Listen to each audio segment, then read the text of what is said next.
Yan mga sir, Toyota Fortuner. Anong year model to sir? Anong year model po? 2009? 9 to 10. Kasi yan. December 2010 eh. Blackout issue siya mga sir. Yung panel gauge niya blackout issue. Hindi siya gumana. Naandar yan po pero hindi gumana yung panel gauge.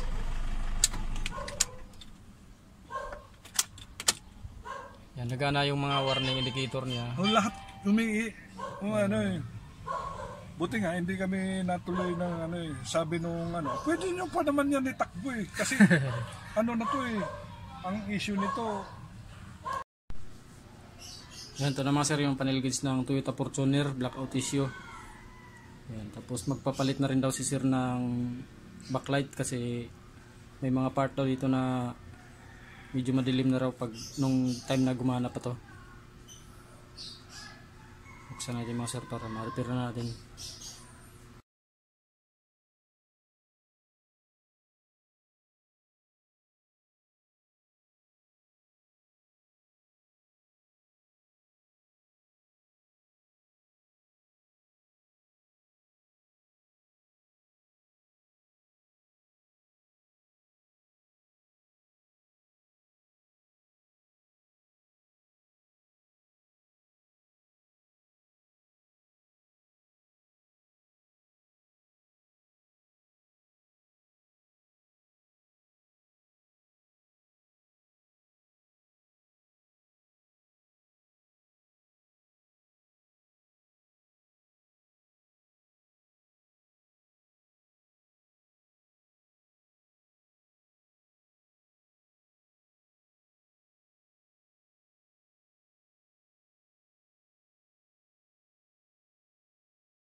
Yan, okay na mga sir yung panel gauge ng Toyota Fortuner na blackout issue. Yan, maliwanag naman pala yung yung panel gauge ni sir. Hindi lang pala na-adjust dito. Buti na lang tinisting ko muna bago ko palitan ng Sabi ko sir, testing muna natin bago palitan yung backlight. Hindi nga nagkamali. Dito lang pala mga sir, hindi lang pala nila na nakasagad lang pala sa zero yung yung adjuster. Yan, hindi na kailangan magpalit ni sir ng backlight kasi maliwanag naman pala panel gauge. Yan, okay na siya mga sir yung panel gauge niya. Hindi na siya blackout.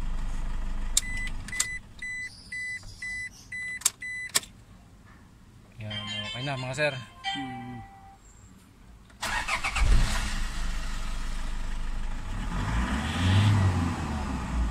Yan, maraming salamat.